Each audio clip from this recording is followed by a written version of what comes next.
Okay. Good morning and welcome to our first Meraloma Coaches Corner. We'll be trying to hold these once a week in conjunction with the weekly workouts that Coach Paul here will be sending to you for you to try on your own. The idea is to give Meraloma Club members a chance to have any training questions that they have answered. So if any questions arise during your workouts this week, please send them to me and we'll discuss them during Coaches Corner. To start off, let's introduce ourselves. I'm Alex Spraggs, and I'm the race director of the Meraloma Club. My role is to make sure that people who want to start racing have all the tools they need to get on the start line, and I act as kind of the race director when we do get a team to one of the races, which is a little difficult this year, but maybe we'll be able to do it by the end of the year. And so this season, because things are a little different, I'm working with Coach Paul here to kind of put together a training program that for our members this year. With that said, Paul, can you tell us a little bit about yourself, your role with the Meraloma Bike Club, and your business as well? Yeah, thanks for having me, Alex. Really appreciate the opportunity here to talk about cycling. It's always fun. So I'm a cycling coach and a personal trainer at Meraloma. I coach the Wednesday evening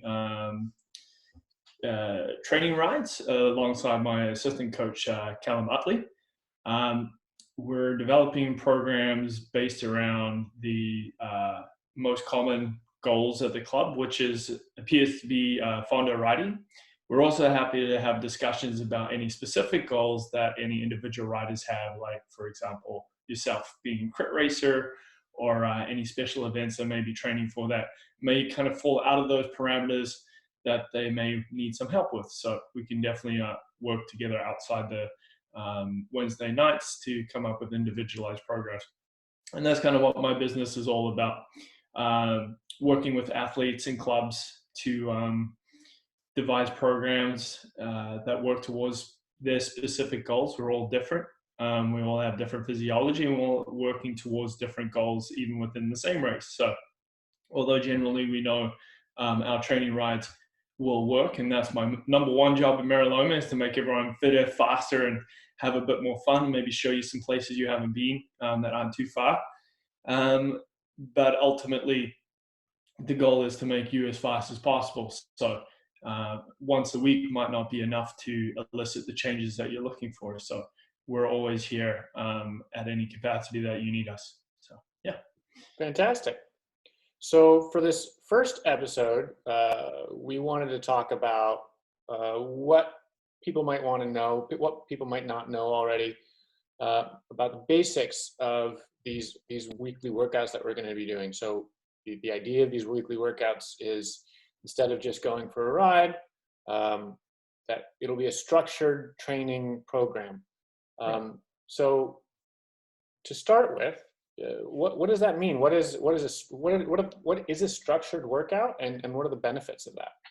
Right. So a structured workout is kind of like a measured and repeatable efforts within the ride that you're doing. Okay. Think of it more like a gym workout. Ultimately, the goal is to make your progression faster, right? The other benefits behind having structured training is improved recovery time and less fatigue, so you're less sore. Skill acquisition.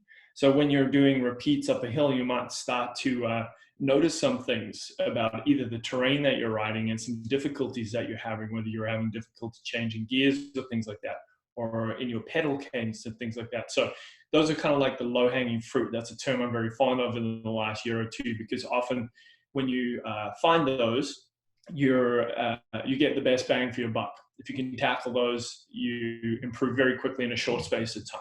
So by using structure like that, it becomes a measuring tool for you. So you adapt faster, recover faster, and you gain skills that you didn't have before. The last thing I want to mention there is, it's not always clear what structured training might be, because cyclists typically have gotten fit just by going out for rides, like going out to Horseshoe Bay with your buddies, and each time you go out, you try and ride faster and faster and faster.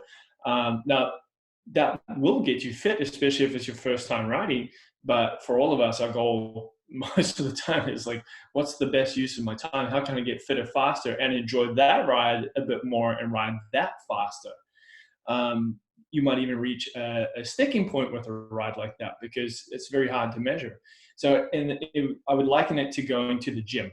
So if you went to the gym and you just picked up a set of dumbbells and started doing bicep curls one set, and then you did some box jumps, and then you did a squat, and there's no kind of structure of how many reps you're doing. You just trained till you're tired, and then you came in maybe 4 days later and you tried to replicate it, but you weren't really sure what you did, so you kind of winged it. It'd be very tough to figure out what kind of adaptation you were going to get from that type of training. So when you're at the gym, you usually use a program. You'll go to the squat rack, you'll use a set amount of weight, you'll do 3 sets, and you'll do X amount of reps. And we know that by doing that and repeating that, we're able to measure the progression, and we're also able to progress much faster that way. And there's very clear and obvious points of progression. The weights will come up, the reps will come up, things like that, that are instant and objective indicators of your progression. So we're trying to take the same principle and adapt it to cycling. We've always done that in the fitness area, but we haven't always done it in cycling as cyclists. So. Excellent. So, what does it look like? So you're sending us a structured workout. What will we see? Okay. So typically speaking, what we do is we do hill repeats. So we find a hill that hopefully suits the various levels within the club. Everyone should be able to climb that hill. And we either pick physical destination points, so point A to point B. Will give you a range. So it's kind of like picking the weight to put on the barbell, if for lack of a better term. And instead of picking reps, we pick either time or destination, so point A to point B, or we'll do, if you have a computer, we'll say do 5 minutes at this effort. So the effort is definitely the weight on the barbell. We would use one of 3 factors to measure that effort, either a power meter, a heart rate monitor, or a RPE, which we'll get into in a little bit.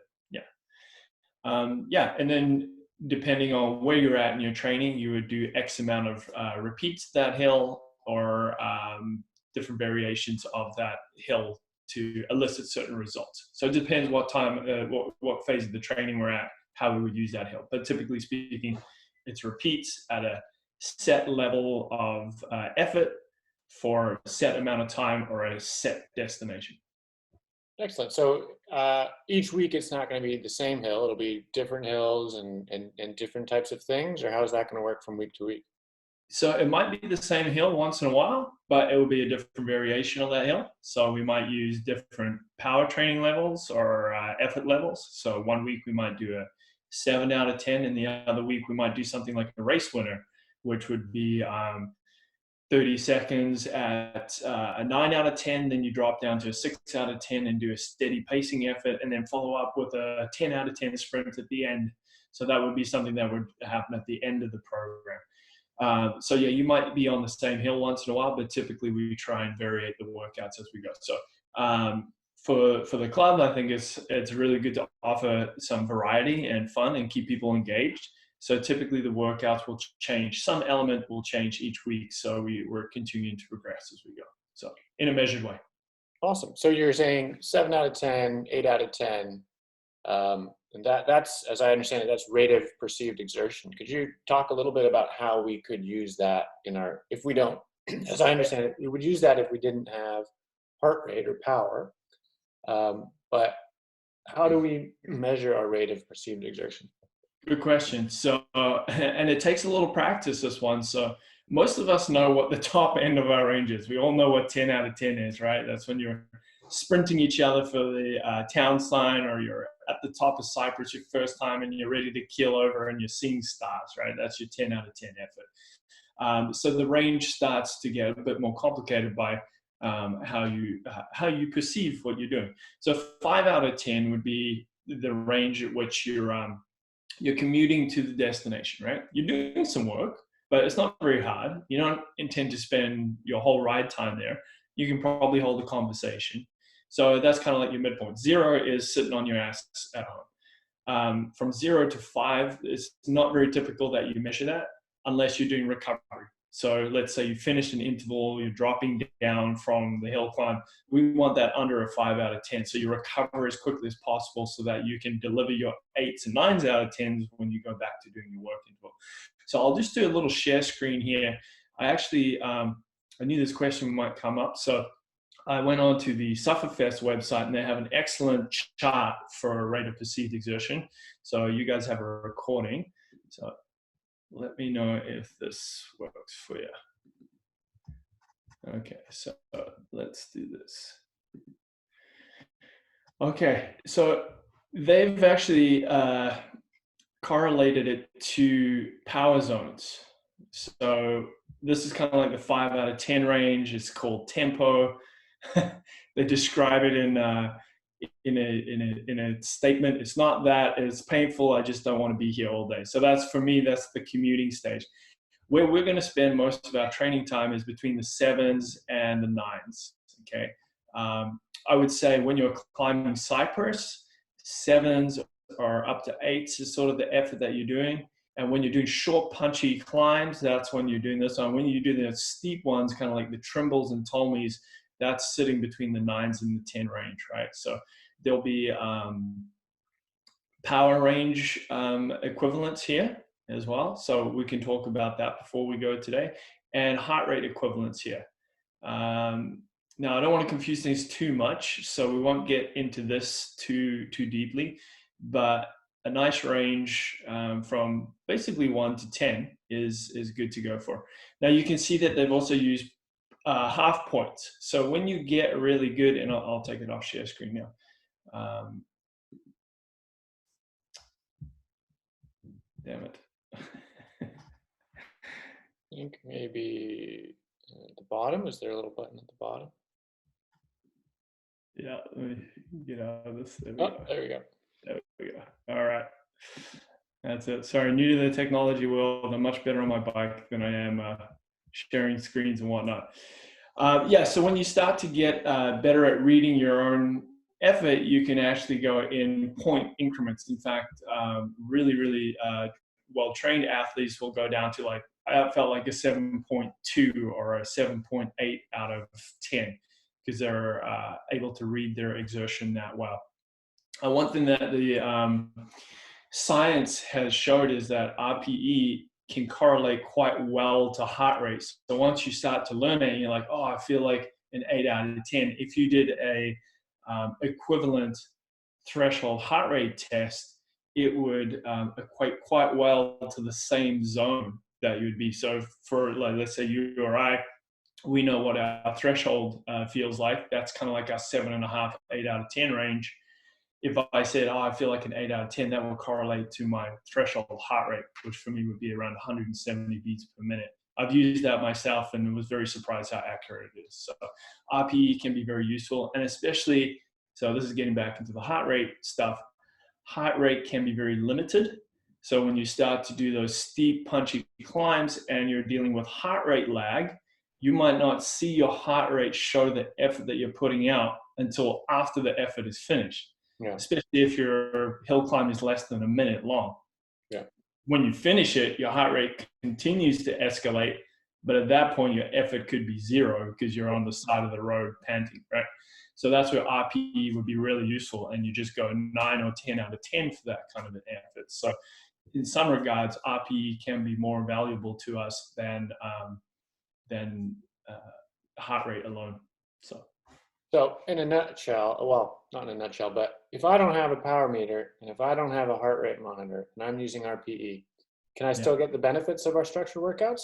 100%, definitely. So that's where I started. I learned very quickly that hill repeats were a good idea. The trick is learning how to read your own exertion. So the other thing to remember is if you do go too hard at the start, what felt like a 7 out of 10 there is going to feel like a 9 out of 10 in the end. So there's a little bit of acclimatization to figuring it out. And that's another good reason to opt for structured training, is to learn how your body reacts to things and to learn how to measure your efforts. So by doing random riding, it can be hard to have a baseline to measure from. Excellent. So I think we'll leave it with that for in terms of measuring our outputs, and we can talk about heart rate and power in later episodes. But to kind of keep with the basics theme, so we're using these 7 out of 10s, 8 out of 10s, and they all correlate with zones. We're going to be training different zones in our workouts. So Right. could you kind of describe what these zones are and what the idea is behind training specific zones? Okay. So firstly, if you look up zones, you'll get 1,000 different methods, right? So you'll get the Andy Coggan method, and then the Training Peaks has about 3 different ones. There's the American Federation of Sports Science methods, blah, blah, blah, blah. One thing that they all kind of agree on is this understanding of a threshold, right? So whether you call it FTP, and everyone's got different terminologies, critical power, threshold power, functional threshold power, they all roughly mean the same thing. To keep things simplified, think of it as the effort at which you would climb Cypress at, where you could maintain the same pace from the bottom to the top, but by the time you get to the top, you're empty. That's all you have, right? So that sets your baseline. That's kind of like your 7 or 8 out of 10, right? So if we think of that zone, I prefer not to number them. I prefer to use names. So we call that the threshold zone. And then anything above that is called super threshold. Anything below it is called sub threshold. So if it's just sub threshold, that's called sweet spot. And I like that term because it's not quite as hard as threshold, but you could sustain it for a long time. But it's challenging. It's the sweet spot, right? Just above threshold is your super threshold efforts. And there's really 2 that you need to understand. There's the VO2 range, which is for sort of steeper climbs. Let's think of it as like climbing the end of grouse from the dam there. Right? It's sort of steep. You can do it. Most riders can get up grouse even if you're still a beginner, but it's above what you would normally put out when you're just climbing Spanish Banks or Cypress, right? So that's our VO2 range. Then there's the anaerobic range. Anaerobic range includes sprinting and also short, punchy, steep climbs, Ptolemy and Trimble. Now, not everybody's going to get up Ptolemy and Trimble their first time, especially if you're a novice. So the idea is when you're starting to train is you want to spend most of your first season of training around threshold or sweet spot to kind of build your base. Okay, anything below sweet spot is more aerobic. So there are different levels. So you could see from the chart I sent you, there's tempo and endurance and da. They're all kind of starting to cross over into the aerobic capacity. So we're going to simplify it as much as possible. We're looking at the aerobic zone, the sweet spot zone, our threshold, that's kind of our baseline that we measure from, super threshold of VO2 work, and then on the very, very high end is anaerobic. Right. So if I'm a fondo rider, what zone do I need to be particularly good at? Great question. Whether it's your first fondo or you've done it several times, during this phase of training, I would say you want to spend as much time around sweet spot and threshold, right? Most of us who understand the concept of FTP, our goal is to lift that as high up as possible. So the best bang for your buck is training in those 2 zones. So if you're a bit more experienced rider, you can probably spend a bit more time at threshold because you're comfortable suffering. And if it's your first time around, you can get pretty much the same results by spending time at sweet spot, which is a bit more comfortable, and you're just learning how to sustain those efforts for long periods of time. Yeah. Great. And so I guess, so we know our rate of perceived exertion. So if we want to determine our zones, so we have that chart that you sent us, and what if we have like a heart rate or power? How do we figure out what our zones will be?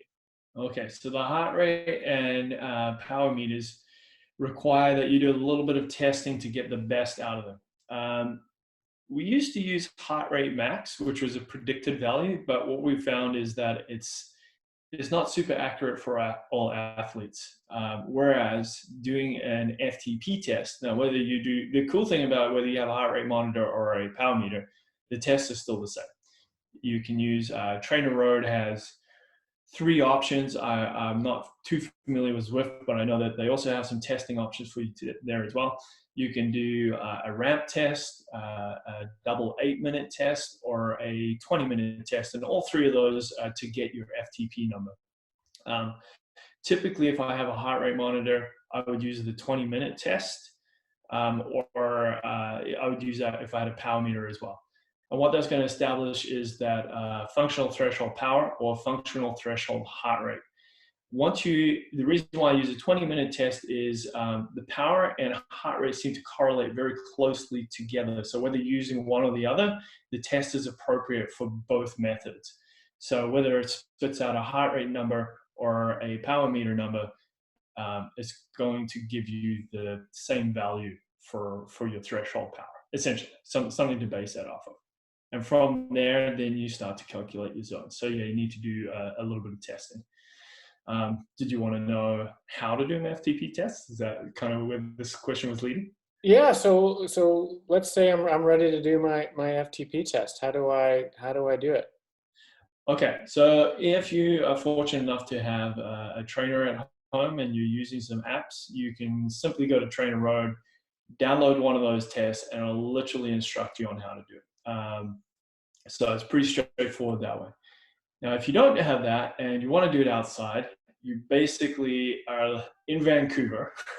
We're limited to one spot. So you need to be able to do this 20-minute test somewhere where you can be uninterrupted and safe to do it. And that would be Cyprus, right? So you got to find the easiest way possible to commute to Cyprus because you want to be as fresh as possible when you get there. Now, I'm not going to give all my secrets away because this is kind of what I do for a job, but basically you're going to find a starting point for yourself, have your lap timer on your computer, and you go and do a 20-minute all-out effort, okay? How you do that can greatly affect the outcome of your results. So that's usually when I have a nice long consultation with a new client and teach them how to do a FTP test appropriately. But essentially what you're doing is a 20-minute all-out maximum. So wherever you decide to do your test, you hit your lap timer, you keep an eye on the time, and you go all in for 20 minutes. And once the 20 minutes is done, you hit your lap timer again. You come home and you analyze that data. So whatever the average for that 20-minute is, we're going to extrapolate that. So what FTP is trying to give us is the maximum power that you could sustain for 1 hour of work. However, we've done a 20-minute maximum test to find out what we could do for an hour. So you can already imagine with those conditions, that number is going to be a little bit skewed. It's going to be a predicted number. The reason why we don't do an hour is simply because we don't always have an hour's worth of climbing on that hill. Some of the best times on Cyprus is under 30 minutes. So it wouldn't benefit us to do an hour's worth of work. And on top of that, most athletes, even elite athletes, cannot sustain their maximum power for about an hour. It becomes a huge mental game. But 20 minutes, most of us can do. So once you have that number, you need to scale it down a little bit so it reflects an hour's worth of work. So whatever number you end up with, let's say you average 250 watts for that 20 minutes, you would multiply that by 0.95.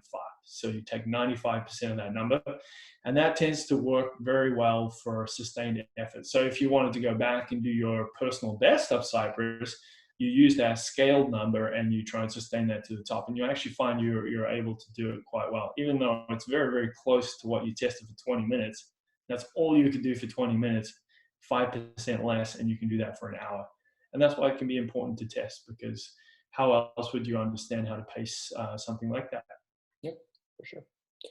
Well, I think that's a lot to digest. And so any viewers, if you have questions or anything, make sure you send them to me at Meraloma Bike Club at gmail.com, and I'll look at them, and Coach Paul and I can discuss it on a future Coach's Corner. But for now, I think that should be enough to get everyone started this week.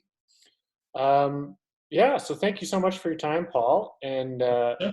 I look forward to doing this again in the next Coach's Corner. Thanks for having me. I hope I didn't bore everyone to death. I love talking about this stuff, so keep your questions coming, and yeah, I look forward to the next one. All right, fantastic. Thanks, Coach Paul. Cheers. Bye.